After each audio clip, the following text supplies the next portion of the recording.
एक बहुत धनवान साहूकार था जिसके घर धन आदि की कोई कमी नहीं थी। परंतु उसको एक दुख था, उसकी कोई पुत्र नहीं था।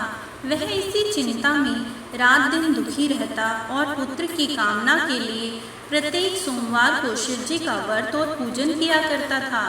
सायंकाल शिव मंदिर में जाकर शिव जी के आगे दीपक जलाया करता। उसके भक्ति भाव को देखकर एक समय श्री पार्वती जी ने शिव जी महाराज से कहा कि महाराज, यह साहूकार आपका अनन्य भक्त है और सदैव आपका व्रत और पूजन बड़ी श्रद्धा से करता है। इसकी मनोकामना पूर्ण करनी चाहिए।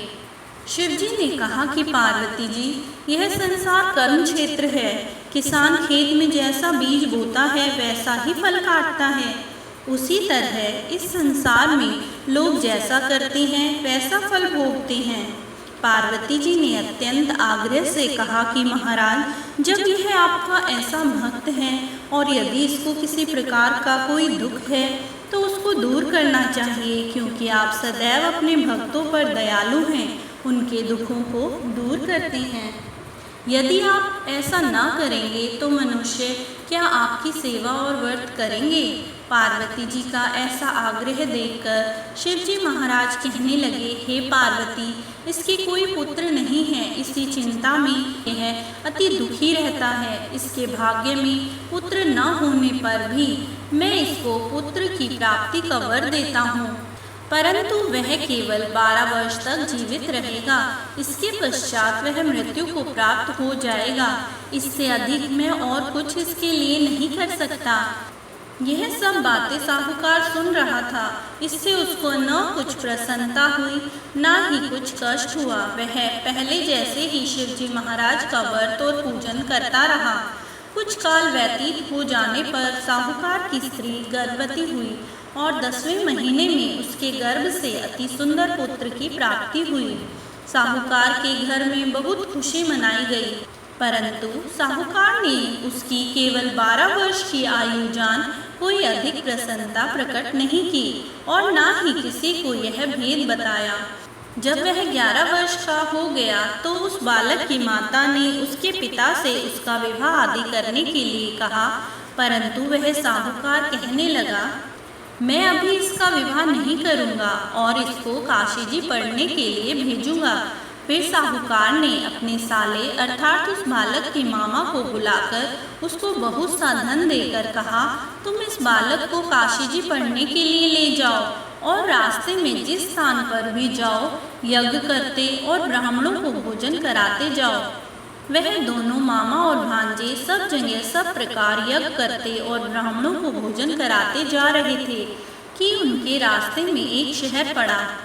उस शहर के राजा की कन्या का विवाह था और दूसरे राजा का लड़का जो विवाह करने बारात लेकर आया था एक आंख से काना था। उसके पिता को इस बात की बड़ी चिंता थी, कहीं वर को देखकर कन्या के माता पिता विवाह में किसी प्रकार की अड़चन पैदा न कर दें। इस कारण जब उसने सेठ के अति सुंदर लड़के को देखा तो मन में विचार किया कि क्यों न बारात चढ़ाने के लिए इस लड़के को ले लिया जाए। राजा ने उस लड़के के मामा से यह बात कही तो मामा ने स्वीकार कर लिया। राजा ने लड़के को वर के कपड़े पहनाए और घोड़ी पर चढ़ाकर बारात चढ़ाने के लिए ले गया। वहाँ बड़ी सुंदरता से सब कार्य हो गए। वर के पिता ने सोचा कि अगर विवाह कार्य भी लड़के से करा दिया जाए तो क्या बुराई है। ऐसा विचार करके लड़के और उसके मामा ने उनसे कहा कि आप फेरों और कन्यादान के भी काम करा दें तो आपकी बड़ी कृपा होगी, हम इसके बदले में बहुत कुछ दान दे देंगे। उन्होंने स्वीकार कर लिया और विवाह कार्य भी बहुत अच्छी तरह से हो गया। परंतु जिस समय लड़का जाने लगा तो उसने राजकुमारी की चुनरी के पल्ले पर लिख दिया कि तेरा विवाह तो मेरे साथ हुआ है, परंतु जिस राजकुमार के साथ तुमको भेजेंगे वह काना है। मैं तो काशी जी पढ़ने जा रहा हूँ। जब उस राजकुमारी ने अपनी चुनरी पर ऐसा लिखा हुआ पाया तो उसने राजकुमार के साथ जाने से मना कर दिया और कहा, यह मेरा पति नहीं है, मेरा विवाह इसके साथ नहीं हुआ, वह तो काशी जी पढ़ने गया है। राजकुमारी के माता पिता ने अपनी कन्या को विदा नहीं किया और बारात वापस चली गई। उधर वह सेठ का लड़का और उसका मामा काशी जी पहुंच गए। वहां जाकर उन्होंने यज्ञ करना शुरू कर दिया। जब लड़की की आयु 12 साल की हो गई तब एक दिन उन्होंने यज्ञ रचा रखा था। लड़के ने अपने मामा जी से कहा, मामा जी आज मेरी तबीयत ठीक नहीं है। मामा ने कहा, अंदर जाकर सो जाओ। लड़का अंदर जाकर सो गया और थोड़ी देर में उसके प्राण निकल गए। जब उसके मामा ने आकर देखा कि वह तो मुर्दा पड़ा है तो उसको बड़ा दुख हुआ और उसने सोचा कि मैं अभी रोना पीटना मचा दूंगा तो यज्ञ का कार्य अधूरा रह जाएगा। अतः उसने जल्दी से यज्ञ का कार्य समाप्त कर ब्राह्मणों के जाने के बाद रोना पीटना आरंभ कर दिया। संयोगवश उसी समय शिवजी महाराज और पार्वती जी उधर से जा रहे थे। उन्होंने जोर जोर से रोने पीटने की आवाज़ सुनी तो पार्वती ने कहा, महाराज यह तो उसी साहूकार का लड़का है। शिवजी बोले, पार्वती जी इसकी आयु जितनी थी सो भोग चुका। पार्वती जी ने कहा कि महाराज कृपा करके इस बालक को और आयु दो, नहीं तो इसके माता पिता तड़प तड़प कर मर जाएंगे। पार्वती जी के इस प्रकार बार बार आग्रह करने पर शिवजी ने उसको जीवन दान दिया और शिवजी महाराज की कृपा से लड़का जीवित हो गया। शिव पार्वती जी कैलाश चले गए। इधर लड़का और मामा उसी प्रकार यज्ञ करते हुए अपने घर की ओर चल पड़े। रास्ते में उसी शहर में आए जहाँ विवाह हुआ था। वहाँ पर आकर उन्होंने यज्ञ आरंभ कर दिया तो लड़के के ससुर ने पहचान लिया और अपने महल में ले जाकर बड़ी खातिर की। साथ ही बहुत से दास दासियों के सहित आदर पूर्वक लड़की और जमाई को विदा किया।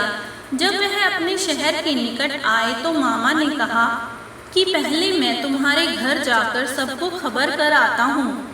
उस समय लड़के के माता पिता अपने घर की छत पर बैठे हुए थे और उन्होंने यह प्रण कर रखा था कि यदि हमारा पुत्र सकुशल घर पर आ गया तो राजी खुशी नीचे उतर आएंगे, नहीं तो छत से गिरकर अपने प्राण खो देंगे। इतने में उस लड़के के मामा ने शपथ पूर्वक कहा कि आपका पुत्र अपनी स्त्री के साथ बहुत सा धन साथ में लेकर आया है। तो सेठ ने आनंद के साथ उनका स्वागत किया। अब वे बड़ी प्रसन्नता के साथ रहने लगे। इस प्रकार जो कोई भी सोमवार के व्रत को धारण करता है अथवा इस कथा को पढ़ता और सुनता है उसके सभी दुख दूर होकर उसकी समस्त मनोकामनाएं पूर्ण होती है। ओम नमः शिवाय। ओम गौरी शंकराय नमो नमः। ओम नमः शिवाय। ओम नमः शिवाय। ओम नमः शिवाय। ओम नमः शिवाय। ओम नमः शिवाय। ओम नमः शिवाय। ओम